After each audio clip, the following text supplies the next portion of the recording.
What's up, guys? It's Raymaster Flex back here, and today I will be doing a video of my second part to an already part of my WWE 2016 Battleground prediction. Now, it's been a while since I uploaded the first part, so first and foremost, for anyone who will futurely view this video, and for anyone who might end up viewing this video, please disregard what I said regarding to the Divas Championship match. Please disregard, because I had no idea. I've been keeping up on Raw and Smackdown all this time. I had no idea that they had never actually made it official that Sasha Banks was going to face Charlotte for the Divas Championship. No, that's not what's happening. It's a tag team match. It's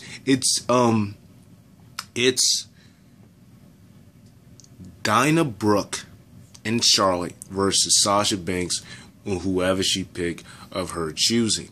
So basically, I honestly think that the only person I could see Sasha Banks picking is Paige, but who knows, because it doesn't right now. It doesn't really show who her partner will be.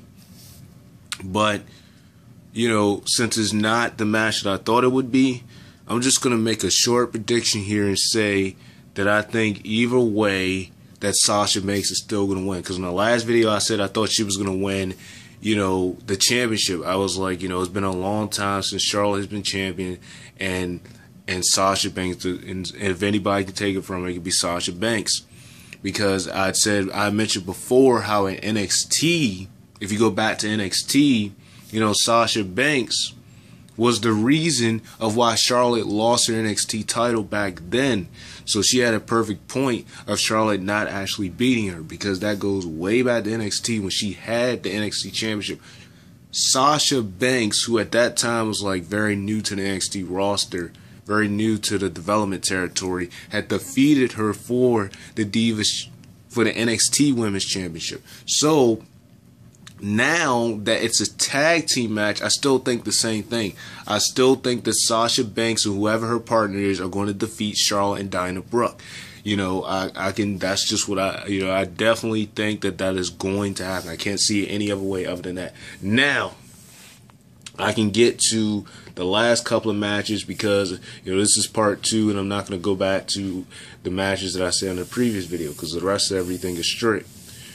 So next up, and I did stop on the last video and talk about this. This is what I'm talking about again. You have AJ Styles in the Club versus John Cena, Enzo Amore, and Big Cash. Now, as I've said before in the last video, for this match, I'm going to go with John Cena, Enzo Amore, and Big Cash. Because first and foremost, I cannot see Cena losing 2 straight pay-per-views in a row. First, one of the reasons why I at least thought that he was going to beat AJ Styles in their first crash at Money in the Bank was because I didn't think that after all the time Cena had been out, because he had been out of action for nearly half this year, that he was going to come and lose on his first pay-per-view of the year. I didn't think they were actually going to do that. And then the way how he lost made it even worse, because AJ Styles didn't beat him clean. They had to have the Bullet Club get involved just for him to beat John Cena, when they know that AJ Styles has the capability and the kind of style to beat Cena alone, but they just needed the fans to hate him. They just needed him to have that heel mentality. So their decision, what did they decide? What did the booking decide? Oh, well, we're going to have the club interfere, and he's going to lose that way. Wow. Typical thinking of the WWE.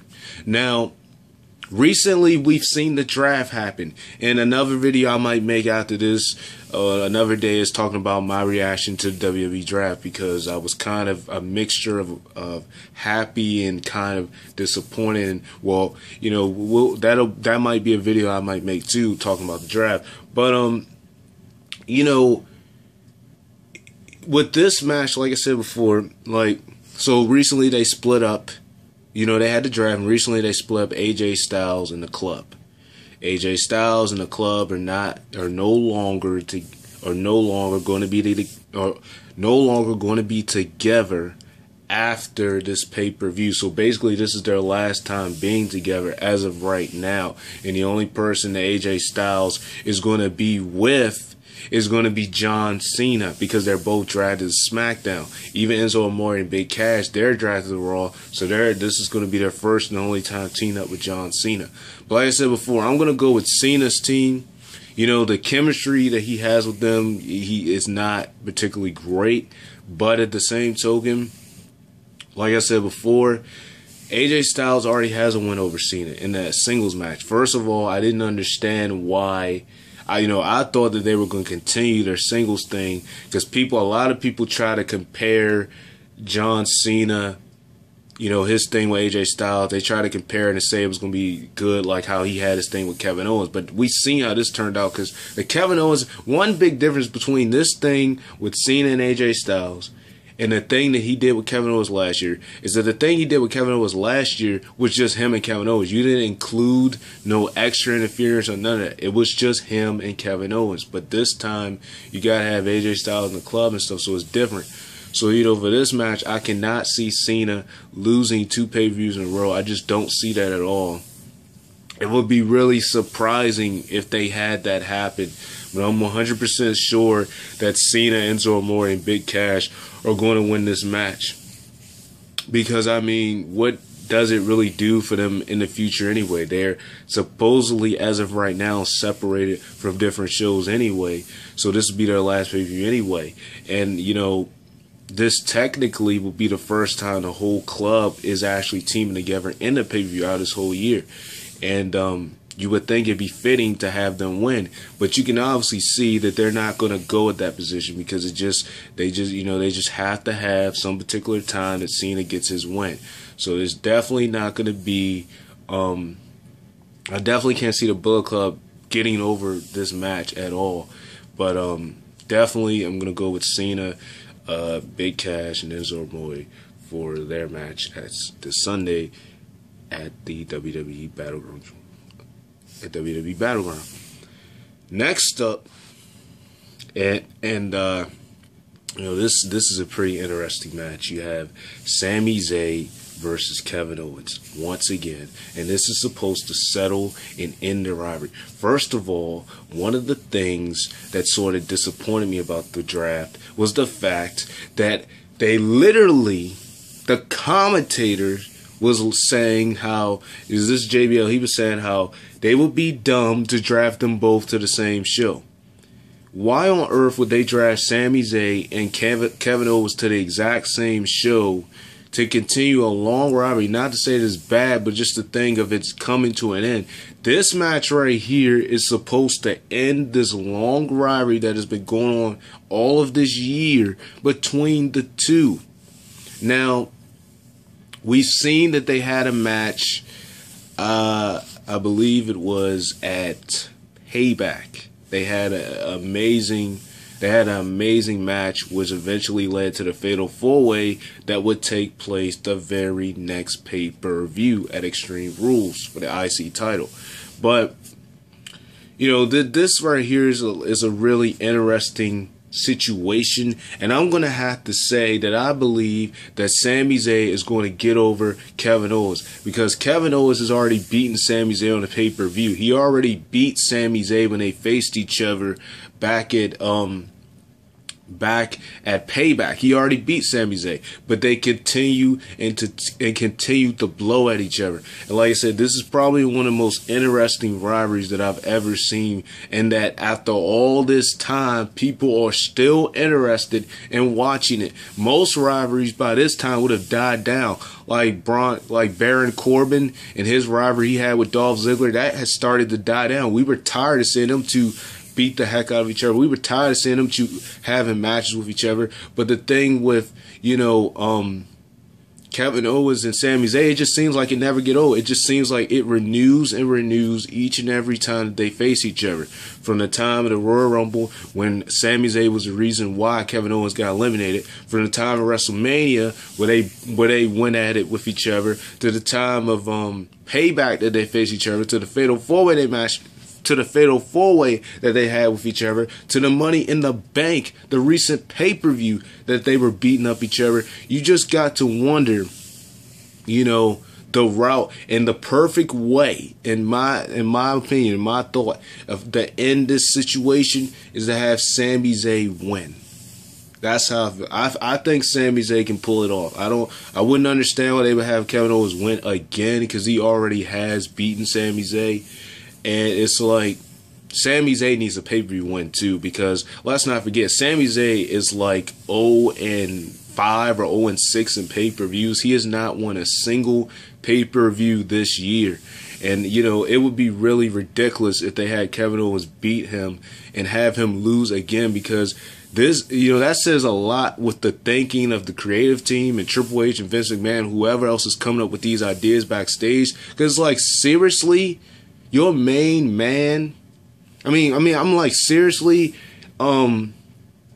you call him up to the main roster, but as soon as you do it, he doesn't win a single pay-per-view. This man, he has the ability, he has the potential. It is just ridiculous. He's been you know, in the main roster since January. He has not won a single pay-per-view. So this right here should go to Sami Zayn. It should not go any other way. It should go to Sami Zayn. I definitely can see Sami Zayn beating Kevin Owens. I'm going to go with Sami Zayn in this match, because if they pick Kevin Owens, they have Kevin Owens defeat Sami Zayn again, I'm going to be really upset. Because not only is this going to bring Sami Zayn down, but this is not going to benefit for his career either, or anything like that, because this is just going to continue to be this losing streak that he's had for pay-per-views. Even if you want to push Kevin Owens to be such a big star, at least, you know, this one particular time, Sami Zayn needs this win. Like, really. He really does. And this is how I truly feel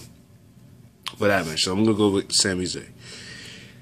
Next up, and finally, and hopefully I won't have to make another video, this is the final match of the night. This is the main event. This is nearly 2 years of build-up for the WWE Championship.